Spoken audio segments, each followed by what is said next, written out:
महाराष्ट्रामध्ये मोठ्या प्रमाणात मग NGO असतील, अनेक सामाजिक संघटना असतील, राजकीय पक्ष असतील, महाराष्ट्रामध्ये होणाऱ्या अत्याचाराच्या विरोधात सातत्याने आवाज उचलला जातो।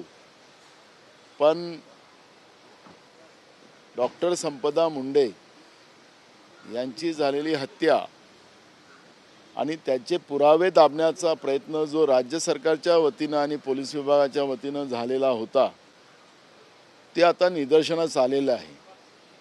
आमचे नेते राहुल गांधीजींनी स्वतः त्या कुटुंबाची विचारपूस केली, त्या पद्धतीचं ट्विट त्यांनी केलं आणि झालेली घटना डॉक्टर संपदा मुंडेची त्या घटनेचा जो मुख्य आरोपी आहे त्यांना कारवाई झाली पाहिजे आणि पुढच्या काळात अशा घटना होऊ नये अशा पद्धतीची भूमिका आदरणीय राहुल गांधीजींनी मांडली।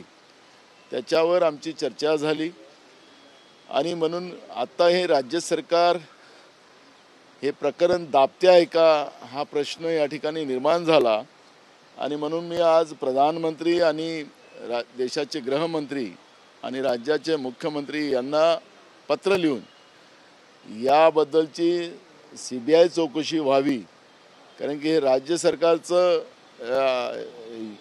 अधीन ही चौकशी पूर्ण होईल असं काही आम्हाला वाटत नाही। संपदा मुंडेंच्या कुटुंबाला आणि तिच्या कुटुंबाला न्याय मिळेल असं काही वाटत नाही आणि जे आरोपी आहेत त्या आरोपी या सत्ताधीशांचेच आहेत अशा पद्धतीचं चित्र आज महाराष्ट्रामध्ये आहे। काही माजी खासदारांची नावं पुढे येतात आहेत, त्याच्यामुळे या सगळ्या प्रकरणामध्ये CBI चौकशी व्हावी आणि रोज या प्रकरणाला एक हे प्रकरण त्याला नवीन वळण येताना आपण पाहतोय आणि म्हणून या प्रकरणाची CBI माध्यमातून चौकशी व्हावी अशी भूमिका आज प्रधानमंत्री, देशाचे गृहमंत्री आणि मुख्यमंत्र्यांना आम्ही पत्राद्वारे कळवलेली आहे। पण डॉक्टर संपदा मुंडे यांच्या कुटुंबियांनीच थेट आता जे माजी खासदार आहेत भाजपचे त्यांच्यावरती त्यांच्या PN वरती आरोप केलेले असल्याचं पाहायला मिळतात। या सगळ्यांची निष्पक्षपणे चौकशी झाली पाहिजे अशी त्यांच्या कुटुंबियांची मागणी आहे, परंतु एकीकडे ही मागणी होत असताना दुसरीकडे मुख्यमंत्री फलटणच्या कार्यक्रमामध्ये जे माजी खासदार आहेत निंबाळकर त्यांना मात्र कुठेतरी क्लीन चिट देताना पाहायला मिळतात। नाही, मुख्यमंत्र्यांचं कामच आहे आणि मुख्यमंत्र्यांनी आतापर्यंत अनेक प्रकरणात स्वतःच अनेक आरोपींना क्लीन चिट देताना आपण विधानसभेतही पाहिलेलं आहे। मी जो महाराष्ट्राच्या विधानसभेमध्ये पेन ड्राईव्हचा मुद्दा उपस्थित केलेला होता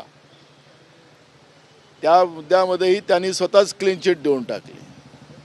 ते म्हणू शकले असते की आम्ही चौकशी लावू, आम्हाला पुरावा द्या, आमच्या जो पुरावे होते, पण त्यांनी क्लीन चिट देऊन टाकली। याचा अर्थच महाराष्ट्रामध्ये या पद्धतीच्या सगळ्या महिला अत्याचार जे होती आहे, आताच त्यांचे भाजपचे अध्यक्ष मोरे ते पिंपरी चिंचवडचे, त्यांचा कालच तेजस्विनी कदम नावाच्या एका मुलीने त्यांच्या विरोधात पिंपरी चिंचवडमध्ये त्यांच्या विरोधात गुन्हा दाखल केला जात नाही अशा पद्धतीचं पोलीस स्टेशनमध्येच त्या ठाण मारून बसल्यात आणि मग त्या मुलीच्या दबावामुळे मग पोलिसांना त्या ठिकाणी गुन्हा दाखल करावा लागला। त्यांनी पुरावे दाखल केले। त्यांच्या सोशल मीडियावर पाहिलं असेल तर तो जो त्यांचा भाजपचा अध्यक्ष मोरे आहे तो आणि ती तेजस्विनी कदमचे अनेक फोटोज आपल्याला पाहायला मिळतात आहेत आणि मोरे म्हणतो की आम्ही ओळखतच नाही, तो भाजपचा अध्यक्ष आहे। आणि म्हणून अशा या सगळे प्रकरण महाराष्ट्रामध्ये रोज या ठिकाणी घडत असताना या ठिकाणी मुख्यमंत्री क्लीन चिट देतात, हे खऱ्या अर्थानं दुर्भाग्य आहे। शाहू फुले आंबेडकरांचा महाराष्ट्र आहे आणि या सावित्रीबाई फुल्यांच्या महाराष्ट्रामध्ये महिलांवर होणारे अत्याचार आणि मुख्यमंत्रीच त्यांना क्लीन चिट देत असेल हे दुर्भाग्य आहे। खरं तर ह्या सगळ्या संपदा मुंडे यांच्या सगळ्या प्रकरणामध्ये मुख्यमंत्री देवेंद्र फडणवीस यांच्याकडनं खूप साऱ्या मागण्या केल्या जातात, परंतु राज्य सरकार ही सगळी कोणतीच मागणी मान्य करताना पाहायला मिळत नाहीये। म्हणून आम्ही CBIची चौकशी याच्यासाठीच मागितलेली आहे की राज्य सरकारच्या अधीन ही चौकशी होता कामा नये, हे CBIच्या माध्यमातून चौकशी व्हावी आणि स्वतः आमचे नेते राहुल गांधीजींनी या प्रकरणामध्ये लक्ष घातलेलं आहे।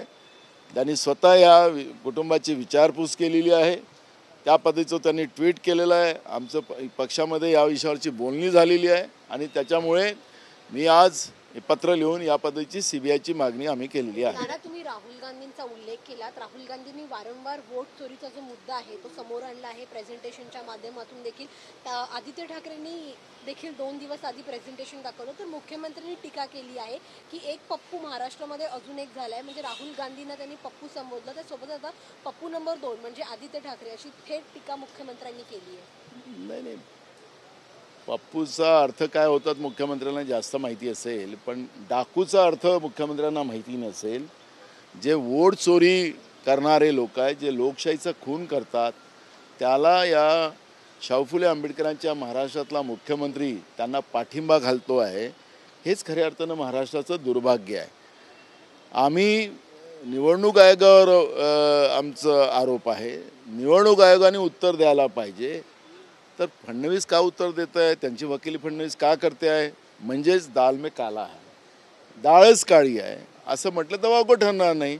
आणि म्हणून डाकूचं समर्थन करत असेल राज्याचे मुख्यमंत्री आणि वोट चोरीच्या याच्यामध्ये करत असेल तर हे महाराष्ट्राचं दुर्भाग्य आहे. 1 तारखेच्या मोर्चासाठी जे आहे उद्या 12:30 वाजता वायबी चव्हाण सेंटरमध्ये बैठक आहे. काय असणार उद्याच्या बैठकीचं काय सांगा? बघा, मी इथं नाही आहे. मी आज वापस चाललेलो आणि घरी कार्य आहेत, लग्न कार्य आहेत, त्याच्यामुळे मी त्याच्यात आहे. आमचे प्रदेशचे सगळे पदाधिकारी राहतील आणि त्या पद्धतीचं काय आयोजनाचं स्वरूप राहील ते तुम्हाला उद्या कळेल. धंगेकरांच्या बाबतीत धंगेकरांना पोटनिवडणुकीत तुम्ही निवडून आणण्याकरता खूप मेहनत वगैरे केली आणि त्यानंतर मात्र ते शिवसेनेत गेले आणि शिवसेनेत गेल्यानंतर देखील ते गप्प न बसता सातत्यानं पुण्यातले एक भ्रष्टाचाराची प्रकरणं ते उकरून काढताना पाहायला मिळत आहेत. मोहळांच्या विरोधात त्यांनी संपूर्ण रान पेटवलं. आता हेमंत रासने जे कसब्याचे आमदार आहेत त्यांचा देखील एक भ्रष्टाचाराचा मुद्दा ते घेऊन बाहेर येताना पाहायला मिळतात. कुठेतरी ह्या सगळ्या प्रकरणावरतून महायुतीमधनं आता दंगेकरांना गप्प बसवण्याची तयारी सुद्धा केली जाते. बघा, पुण्याचा अभ्यास आपण केला तर पुण्यामध्ये आता लोक राहायला तयार नाही. तिथल्या प्रॉपर्टीच्या किमती कमी होत चालल्यात असं आपण पाहतोय. पुणे हे शहर आता महाराष्ट्रातलं गुंडाइझमचं शहर झालं आहे का, अशा पद्धतीचं चित्र आता निर्माण झालेलं आहे. आणि त्याच्यामुळे मला असं वाटतं की आणि त्याला या पद्धतीचं निर्माण करणं, महाराष्ट्राच्या सांस्कृतिक आणि शैक्षणिक माहेरघर असलेल्या पुण्याची जी हालत खराब केलेली असेल तर ती भाजपने केलेली आहे. एका फार काळ भाजप तिथं आता सत्तेत आहे.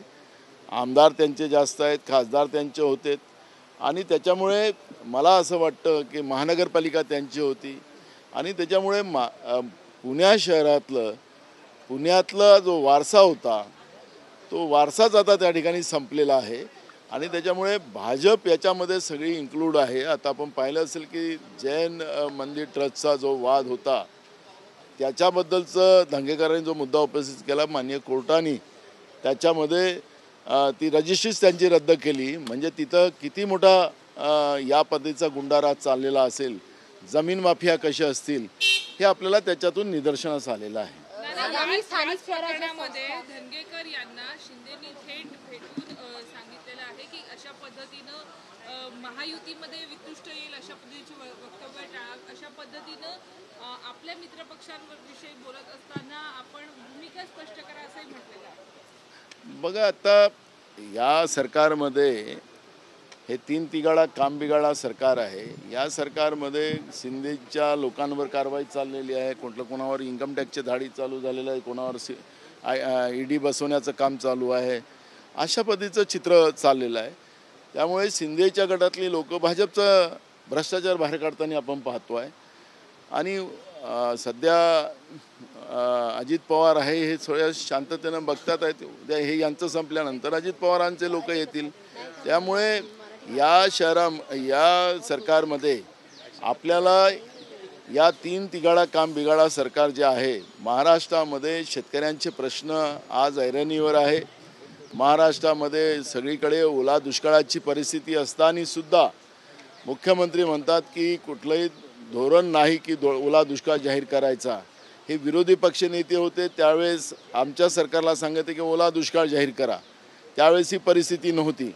पण आज महाराष्ट्रामध्ये तोंडात आलेला घास शेतकऱ्यांचा हिरावला गेला आणि राज्याचे मुख्यमंत्री सांगतात की ओला दुष्काळ जाहीर करता येत नाही. ज्या रकमा त्या जाहीर करतात आहेत त्या फक्त रकमा जाहीर करतात आहेत, पण शेतकऱ्यांच्या खात्यात पैसे जात नाही, हे त्याच्यात तेवढं सत्य आहे. आणि ओला दुष्काळावर ओला दुष्काळ अशी ही नवीन एक आसमानी संकट महाराष्ट्रामध्ये पहिल्यांदा पडते आहे. ओला दुष्काळ पहिला होऊन गेला, आता पुन्हा हा जो अवकाळी पाऊस पडतो आहे त्याच्यामुळे तोंडात आलेला घास आता शेतकऱ्याच्या हातून चालला गेला. आणि अशा परिस्थितीत सरकार आकडे फक्त जाहीर करते आणि मदत कुठली करत नाही. आणि त्याच्यामुळे महाराष्ट्रामध्ये शेतकऱ्यांच्या मोठ्या प्रमाणात आत्महत्या सुरू झालेल्या आहेत. आणि म्हणून हे जेव्हा विरोधी पक्षात होते हेच त्यावेळेच्या सरकारच्या विरोधात पोलीस स्टेशनमध्ये गुन्हे दाखल करत होते की यांना शेतकऱ्यांच्या आत्महत्याची जबाबदारी यांच्यावर फिक्स करून यांच्यावर गुन्हे दाखल करा, ही मागणी फडणवीस आणि त्यांचे सगळे सहकारी करायचे. आता काय केलं पाहिजे ते फडणवीसांनी सांगावं. आगामी स्थानिक स्वराज्य संस्था निवडणुकीसाठी रेल रोको त्यांच्या कार्यकर्त्यांकडनं होतं.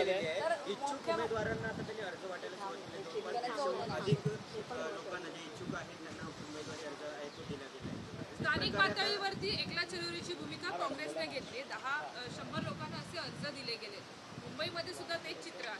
मुंबई काँग्रेसने निर्णय बघा, काँग्रेसनी सगळ्यात पहिले जाहीर केलेलं होतं की स्थानिक पातळीवर जी काही परिस्थिती असेल तिथले नेते आणि कार्यकर्ते जे निर्णय घेईल तेच पक्ष पातळीवर निर्णय घेतला जाणार आहे. त्यामुळे काही ठिकाणी अलायन्स पण होऊ शकतं, काही ठिकाणी होऊ पण शकणार नाही, ही परिस्थिती आहे. आणि हे फक्त काँग्रेसच करते असं नाही, महाराष्ट्रामध्ये सगळे पक्ष याच पद्धतीनं कामाला लागलेले आहेत.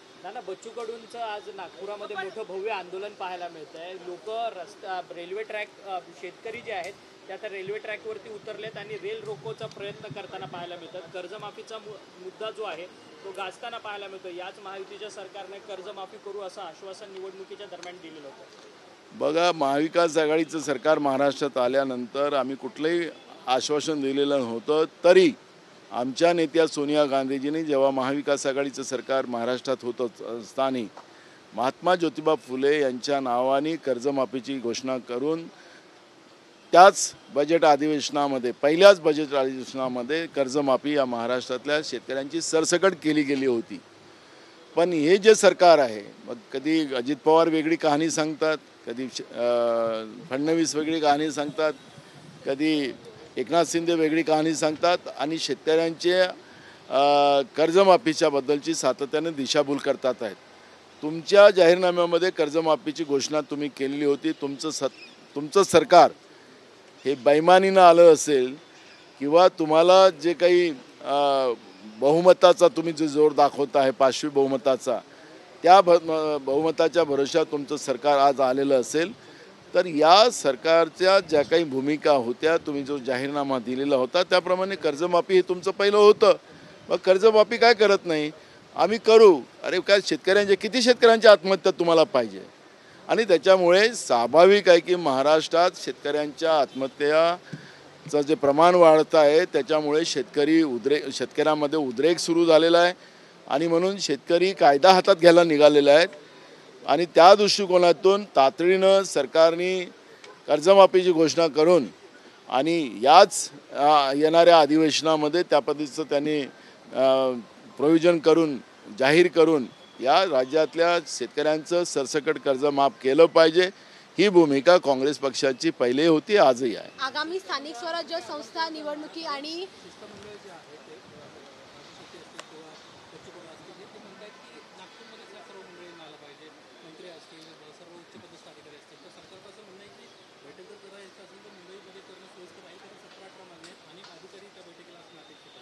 बघा, या सरकारच्या दरबारात जो कोणी आला त्याची बोळवणूक करून या लोकांनी वापस पाठवलेलं आहे आणि घोषणा केलेल्या आहेत पण त्याचं पालन केलेलं नाही.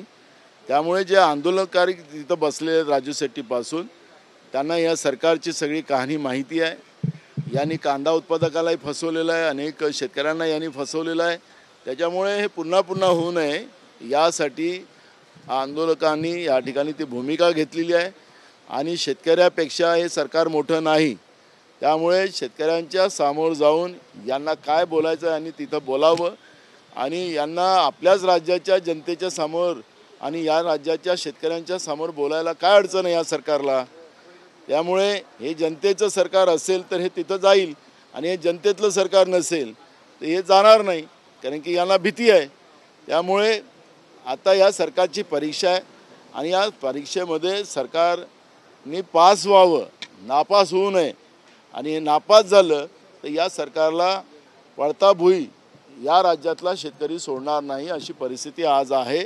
आणि म्हणून मी त्यांना सल्ला देतो की हे शेतकऱ्यांपर्यंत या सरकारने पोहोचावं. बिहार इलेक्शनच्या अनुषंगाने खरं तर तेजस्वी यादव यांनी एक घोषणा केली आहे. मुंबईमध्ये बिहार मतदार केंद्र ते सुरू करणार आहेत, मदत केंद्र, की जे अमराठी बिहारी लोक मुंबईमध्ये राहतात, त्यांना अनेक वेळा भाषा मराठी भाषा येत त्यामुळे मारलं जातं, तर अशा लोकांना एक मदत केंद्र ते सुरू करत आहेत. त्यामुळे पुन्हा एकदा अमराठी वाद मुंबईत होण्याची शक्यता वाटते. नाही, बघा, आपल्या मुंबईमध्ये अनेक राज्याच्या या ठिकाणी मोठे मोठे सभागृह आहेत. उत्तर भारतीय आहे, बिहारचं पण आहे, तामिळनाडू आहे, सगळ्या देशातल्या वेगळ्या वेगळ्या राज्यातलं मुंबईमध्ये आपल्याला मोठे मोठे कार्यालय आपल्याला मिळतात पाहायला. त्यामुळे तेजस्वी यादवनी जी भूमिका मांडलेली आहे ते काही चुकीचे आहे असं मला मान्य नाही आहे. कारण की आपला देश विविधतेमध्ये एकता आपल्या देशातली आहे. विविध जाती, विविध भाषा, विविध धर्म, विविध प्रांत आणि त्याच्यातही आपण सगळे आणि त्याच्यातही आपलं मुंबईसारखं शहर हे या देशाची आर्थिक राजधानी आहे. देशभरातली लोक या मुंबई शहरात राहतात आणि म्हणून प्रत्येक राज्यातल्या लोकांना सुरक्षा मिळावी आणि त्यांना मदत मिळावी अशी घोषणा तेजस्वी यादवने केली असेल तर ती चांगली आहे, स्वागत आहे. वरिष्ठ नेते एकनाथ खडसे यांच्या घरी चोरी झाली, मात्र त्यांनी याचा आरोप केलाय की जे पुरावे होते माझ्याकडे, ती सीडी त्याला चोरीला गेली, त्यांनी जाणून बुजून माझ्या घरात ही चोरी करण्यात आल्याचं त्यांनी सांगितलं. बरोबर आहे, सरकारने चोरी करवलेली आहे असं एकनाथ खडसे म्हणत असतील तर मग या सरकारलाच आता आरोपीच्या पिंजऱ्यात एकनाथ खडसेंनी बसवलेला आहे. त्यांनी या सरकारच्या विरोधात गुन्हा दाखल करावा. शेवटचा प्रश्न, उपमुख्यमंत्री अजित पवार यांच्याच पक्षातील एका नेत्यांचं म्हणणे की पक्षात शिस्त राहिलेली नाही, त्यांनी अजित पवारांकडे नाराजी व्यक्त केली. आता त्यांचा एक गोंदियात आमच्याकडे एक नेता आहे या अजित पवारांच्या पक्षाचा. त्यामुळे आता त्या नेत्यामध्ये शिस्त आहे की नाही त्याच्यावरून समजा. आपल्याकडे भातावरून शिस्तीची परीक्षा असते. त्यामुळे मला त्यांच्या पक्षाबद्दल जास्त प्रतिक्रिया द्यायची नाही. तर मग आता तेच आहे ना, तेच मी तुम्हाला सांगतो आहे की राष्ट्रवादी हा जो अजित पवारांचा पक्ष आहे त्या पक्षातली जे काही प्रमुख 3 नेते आहेत, अजित पवार प्रफुल्ल पटेल आणि सुनील तटकरे यांची फोटो तिथं लावलेली होती. ते कसे हसत होते ते डान्स चालूच असताना, ते बघितलं आपण सगळ्यांनी. त्यामुळे मला त्यांच्या पक्षाबद्दल जास्त प्रतिक्रिया द्यायचं कारण नाही, पण त्या पक्षात काय चाललेलं हे त्याच्यातून स्पष्ट होतं.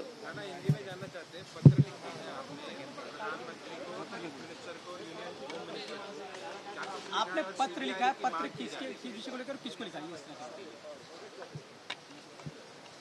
महाराष्ट्र में डॉक्टर संपदा मुंडे इनका जो मर्डर हुआ है वो मर्डर में बीजेपी के माजी सांसद और बीजेपी के कार्यकर्ता उसमें इन्वॉल्व है. इस तरह का पिक्चर वहाँ पे बनाया गया है. संपदा मुंडे के परिवार के लोगों ने भी वो आरोप लगाया है और उसके लिए लेकिन राज्य का मुख्यमंत्री वहाँ जाकर वहाँ के माजी सांसद को क्लीन चिट देते हैं. लेकिन जो कुछ पुरावे से अब सामने आ रहे हैं तो वही संशय के इसमें आ रहे हैं. तो इसलिए हमारे नेता राहुल गांधी जी ने भी उस परिवार से भी पूछताछ की और एक ट्वीट भी उसमें किया है कि इस परिवार को न्याय मिलना चाहिए. संपदा मुंडे को जिन लोगों ने मारा उनके ऊपर कार्रवाई होना चाहिए, ये भूमिका हमारे नेता राहुल गांधी जी ने रखी है. तो और राज्य की सरकार पे भरोसा नहीं है क्योंकि राज्य के मुख्यमंत्री वहाँ पे क्लीन चिट देने निकल गए हैं. तो इसलिए नरेंद्र मोदी जी देश के प्रधानमंत्री, गृह मंत्री देश के और राज्य के मुख्यमंत्री को हमने लेटर लिखा है कि इस पूरी इंक्वायरी सीबीआई के माध्यम से हो, ये मांग आज हमने की है। हमने तीनों को भी खत लिखा है और तीनों को खत हमारा पहुंच गया है।